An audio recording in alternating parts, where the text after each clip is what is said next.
জয় মা দুর্গা।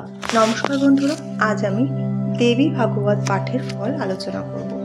সুত কহিলেন, তৃতীয় স্কন্ধে উক্ত হইয়াছে, মহাপ্রলয় কালে বটপত্র সায়ী বালরূপী বিষ্ণুকে ভগবতী সমুদয় বিশ্ব আমারই অবয়ব, আমি ব্যতিরেক আর কোনো সনাতন বস্তু নাই, এই অখিল অর্থপ্রদ শ্লোকার্থ বলিয়াছেন। বেদ সিদ্ধান্ত বোধক দেবী মুখ পদ্ম নিঃসৃত এই অর্ধশ্লোকাত্মক শ্রী ভাগবতী দেবী ভাগবতের সূত্র। পূর্বকালে ভগবান কমলজনী এই সূত্রের ব্যাখ্যাস্বরূপ শত কোটি বিস্তীর্ণ ভাগবত শাস্ত্র প্রণয়ন করেন। পরে দীনবৎসল বেদব্যাস স্বপুত্র শুকদেবের কুশলার্থে তন্মধ্য হইতে সার সংগ্রহ করিয়া দ্বাদশ স্কন্ধযুক্ত অষ্টাদশ সহস্র কবিতাময় দেবী ভাগবত নামক এই মহাপুরাণ প্রণয়ন করেন। চতুর্থমুখ প্রণীত সেই বিস্তীর্ণ ভাগবত অদ্যাপি দেবলোকে বিদ্যমান আছে। ইহার তুল্য ধর্মজনক বিশুদ্ধ ও পাপনাশক পুরাণ আর নাই। ইহার একটি পদ পাঠ করিলে অশ্বমেধ যজ্ঞের ফল পাওয়া যায়। গৃহী ব্যক্তির স্বহস্তে লিখিয়া অথবা লেখক দ্বারা এই পুরাণ লিখিয়া পুরাণজ্ঞ ব্রাহ্মণের হাতে সমর্পণ করিবেন। পরে তাহাকে সাক্ষাৎ ব্যাসদেব বিবেচনা করিয়া বসন ভূষণাদি দ্বারা তাহার পূজা করত তাহার মুখ হইতে প্রতিদিন সংযতভাবে ইহা শ্রবণ করিবেন। পরে সমাপ্তির দিনে ভাদ্র মাসীয় পৌর্ণমাসীর তিথিতে এই পুরাণখানি স্বর্ণ সিংহের উপর স্থাপন করিয়া পাঠককে নিবেদন এবং তৎসহ শালঙ্কৃতা হেমমালিনী সবৎসা পয়স্বিনী কপিলা দক্ষিণাস্বর দিবেন। পরে এই পুরাণের অধ্যায় পরিসন্মিত অষ্টাদশাদি ত্রিশত ব্রাহ্মণকে এবং দেবীজ্ঞানে বাসনাভরণ মাল্য চন্দন কুসুমাদি দ্বারা পূজিত তৎসংখ্যক ব্রাহ্মণ কুমারীগণকে ও অভ্যাসগত ব্রাহ্মণ বটুকগণকে উৎকৃষ্ট পায়সান্ন ভোজন করাইয়া পরিতৃপ্ত করিবেন। এই প্রকারে পুরাণ পাঠ করিলে ভূমিদানের ফল হয়। ইহলোকে অশেষ সুখ ভোগ করিয়া দেহান্তে দেবীলোকে গমন করত মহানন্দে নিমগ্ন থাকে। যিনি প্রতিদিন ভক্তিপূর্বক দেবী ভাগবত শ্রবণ করত তিনি সর্বদা সর্বসুখ লাভ করেন।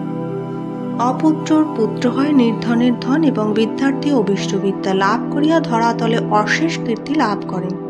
বন্ধা কাকবন্ধা ও মৃতবন্ধা স্ত্রীগণ এই পুরাণ শ্রবণকালে দোষ নির্মিত হইয়া বহু পুত্রের জননী হইয়া সুখে বাস করে। যে গৃহে প্রতিদিন এই পুস্তকের পূজা করা হইয়া থাকে সেই গৃহে লক্ষ্মী ও সরস্বতী পরিত্যাগ করিয়া স্থিরভাবে বসবাস করে। বেতাল রাক্ষস ডাকিনী প্রভৃতি এই গৃহের দিকে দৃষ্টিপাত করে না। সমাহিত হইয়া জ্বর পীড়িত ব্যক্তির দেহ স্পর্শ করিয়া এই পুরাণ পাঠ করিলে তার সম্বন্ধিত জ্বর সেই গৃহ হইতে দূরে প্রস্থান করে। এই পুরাণ 100 বার পাঠ করিলে ক্ষয়রোগ বিনাশ হয়।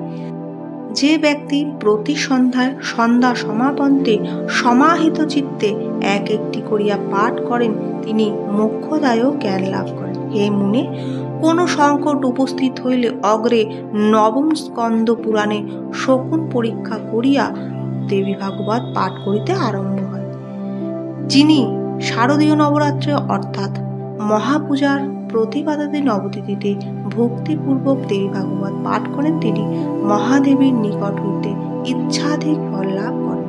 এই মনে আষাঢ় আশ্বিন মাঘ ও চৈত্র মাসের শুক্লাপক্ষিয়া নবমী তিথিতে বৈষ্ণব শৈব শাক্ত শৈব গণপত্য ও বৈদিকগণ স্ব ইষ্টশক্তি অর্থাৎ রমা উমা সিদ্ধি ছায়া পুষ্টি ও গায়ত্রী দেবীর তুষ্টির জন্য যত্নপূর্বকে দেবী ভাগবত পাঠ করিলেন। সকলেরই উপাসনা যখন শক্তিযুক্তা তখন শক্তির তুষ্টির জন্য দ্বিজগণের ইহা অবশ্যই পাঠ্য।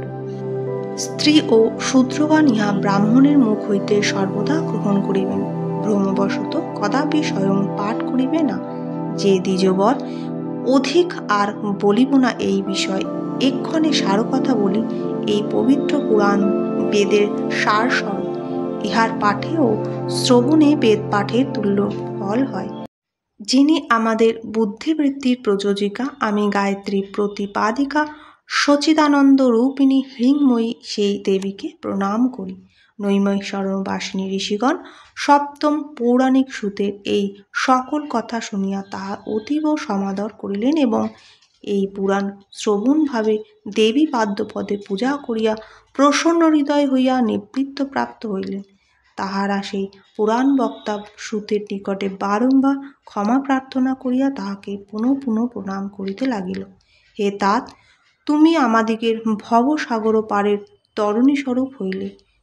সেই অম্বাচরণ কমল ভৃঙ্গ সুত নৈমিষারণ্যবাসী ঋষিগণকে নিখিল বেদপূজ্য ভগবতী দুর্গা সম্বন্ধীয় পুরাণ শ্রবণ করাইয়া আশীর্বাদ দ্বারা প্রণত মুনিগণকে সম্বর্ধনা করত তথা হইতে স্বস্থানে প্রস্থান করিল। শ্রীদেবী ভাগবতের মহাপুরাণে দ্বাদশ স্কন্ধে পুরাণ ফল বর্ণনা নামক চতুর্দশ অধ্যায় সমাপ্ত করিলাম।